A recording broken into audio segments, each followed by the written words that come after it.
The sun was melting into the horizon over Maple Avenue, painting the quiet street in shades of fire and gold. Everything looked peaceful, the kind of calm you'd see on a postcard. Neatly trimmed lawns, bicycles resting by fences, the distant bark of a dog.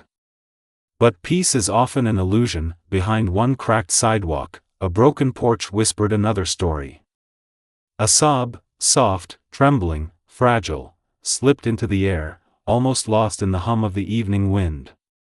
It belonged to a little boy, no older than 6, barefoot and clutching a torn teddy bear against his dusty hoodie. His lips quivered as he spoke, his voice so small it could have shattered a heart. He hit my grandma. 5 words. That was all it took to turn Maple Avenue from a quiet neighborhood into the stage of something unforgettable. Moments later, the low growl of engines began to rise, deep, thunderous, and alive. The kind of sound that made curtains flutter and hearts stop. 6 motorcycles turned the corner, sunlight flashing off their chrome. To the neighbors, they looked like trouble: leather vests, tattoos, and the unmistakable emblem of Hell's Angels stitched in red. But fate has a way of rewriting expectations. Because that day, those engines didn't bring chaos. They brought something the world had forgotten: protection, courage, and kindness wrapped in steel and scars. And before the sun disappeared, Maple Avenue would learn that sometimes, the people we fear most are the ones who stand up when no one else will. The street was so still you could hear the faint hum of insects in the grass.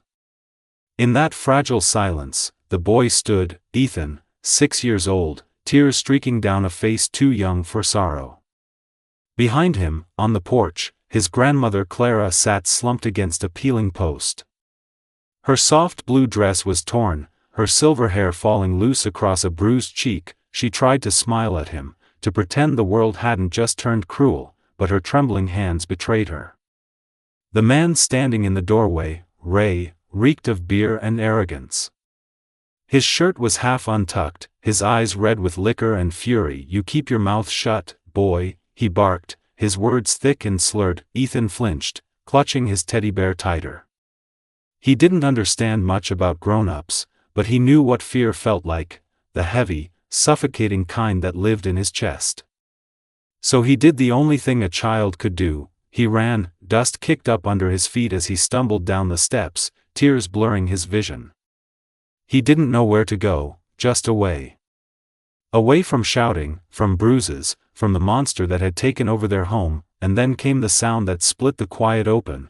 The rumble that it started as a distant vibration, low and rhythmic, like thunder rolling in from somewhere far away.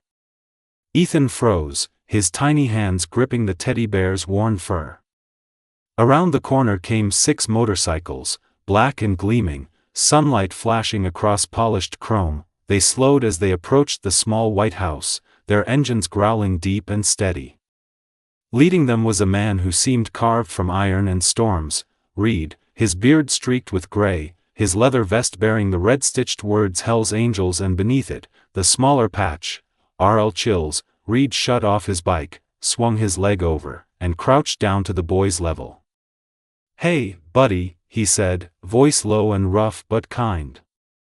"You okay?" Ethan's lip trembled. He pointed toward the porch.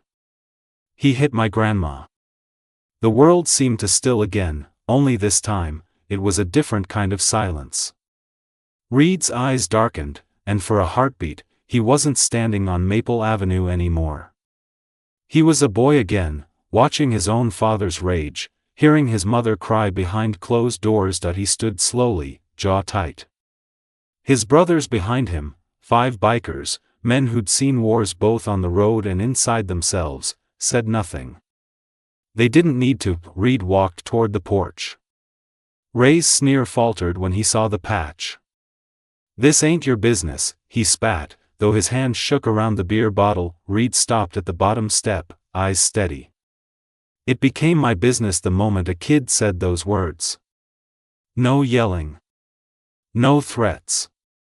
Just truth." Ray took a step back, then another. The anger drained from him, replaced by something that looked a lot like shame, or maybe fear. He mumbled something incoherent, turned, and stumbled inside. Moments later, his truck engine roared to life, tires screeching as he sped away. The only sound left was the soft whimper of the wind and the distant chirp of crickets returning to calm. Reed turned toward Clara. She looked up at him, tears glistening in her eyes. "You didn't have to." He knelt beside her, gently shaking his head. "Ma'am," he said softly, "no one should ever live scared. Not you. Not him." His men moved quietly, like practiced hands. One fetched a bottle of water, another a small first aid kit. They worked without words, patching a wound, steadying her breathing, making sure she was okay. Neighbors peeked through curtains, unsure of what to believe. The same men they'd crossed the street to avoid were now kneeling on their lawns, offering comfort to the wounded and hope to a child. When the ambulance arrived, the paramedics took Clara inside. Reed stayed behind with Ethan, sitting together on the porch steps. The engines of his brother's bikes idled softly in the background, a low hum of protection. "Your grandma's gonna be okay," Reed said gently. Ethan sniffled, wiping his face. You scared him away." Reed smiled faintly. "Sometimes the world just needs to see that kindness can be loud, too." They sat together, the sunset wrapping them in gold and quiet. Then Ethan did something Reed didn't expect. He leaned against his arm, teddy bear squished between them. "Thank you," he whispered. Reed swallowed hard, blinking away the burn in his eyes. "Anytime, kid." When the ambulance drove off, Ethan stood by the porch, waving. Reed mounted his bike, but before turning the key, he looked back one last time. The boy was still there, small but smiling, the kind of smile that could rebuild things. Reed revved the engine once, not as a warning, but as a promise. The sound rolled down Maple Avenue like thunder carrying hope. That night, the neighborhood would talk. Some would whisper that the Hells Angels had shown up and chased off a man. Others would tell a different version, that maybe, just maybe, the world still had protectors left in unexpected places, and somewhere between the roar of engines and the whisper of wind, one truth settled deep: kindness wears many faces, sometimes leather and steel. If this story touched your heart, remember, courage doesn't always come from heroes in capes. Sometimes it rides in on two wheels, wearing old scars and carrying a heart big enough to protect the innocent. Speech balloon. Comment below, what would you have done if you heard a child cry those words? Red heart. Like, share, and subscribe to Echo Tales, where compassion still rides strong.